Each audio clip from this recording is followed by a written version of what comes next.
Hello.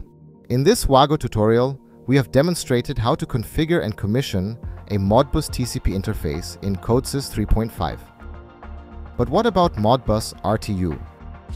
The principle is similar, except that we don't first add an Ethernet adapter to which the Modbus interface is then added. Instead, we directly add Modbus, Modbus serial port, and then the Modbus COM interface.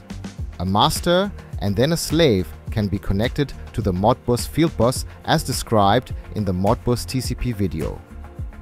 The communication settings, such as baud rate and parity, are at the top, followed by the general settings for the master and slave.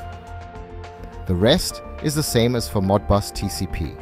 The PFC 200 supports Modbus communication via both RS-232 and RS-485.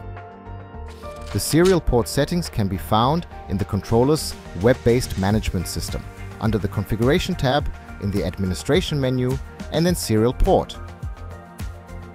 Please give us a thumbs up if you found this video helpful, subscribe to the channel, and contact the WAGO Support Center if you have any questions.